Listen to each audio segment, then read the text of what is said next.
ফুলবাগানে নাবালিকাকে যৌন নির্যাতন কাণ্ডে মূল অভিযুক্ত লাভলি চাড্ডা সহ 4 জনকে বৃহস্পতিবার শিয়ালদাহ কোর্টে তোলা হয়। আদালতে অভিযুক্ত পক্ষের আইনজীবী সওয়াল করেন, এই মামলায় লাভলি সহ 4 জনের বিরুদ্ধে সরাসরি কোনো অভিযোগ নেই, ফলে তাদের জামিন দেওয়া হোক। লাভলিদের জামিনের আবেদনের তীব্র বিরোধিতা করে সরকারি আইনজীবী বলেন, গোপন জবানবন্দিতে সরাসরি সবার নাম নিয়ে অভিযোগ করেছে ওই নাবালিকা। মেয়েটির অভিযোগ তাকে অশ্লীল সিনেমা দেখতে এবং মদ্যপান করতে বাধ্য করা হতো। তাছাড়া এখনো 2 অভিযুক্ত ধরা পড়েনি।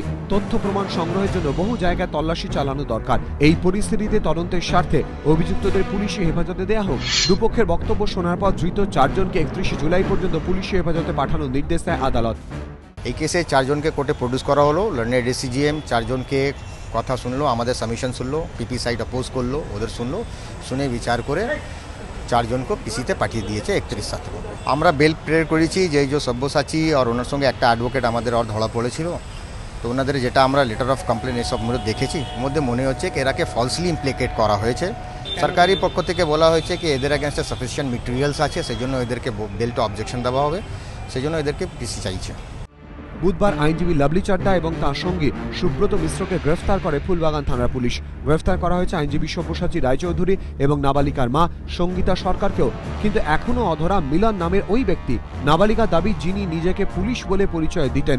গ্রেফতার তো দূরের কথা, মিলন কে সেটাই এখনো চিহ্নিত করা সম্ভব হয়নি।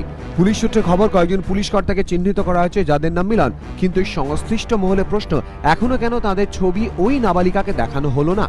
তাহলে তো এতক্ষণে পুলিশ নিশ্চিত হয়ে যেত যে তাদের মধ্যে কেউ অভিযুক্ত মিলন কি না। প্রকাশ সিংহ, এবিপি আনন্দ, কলকাতা।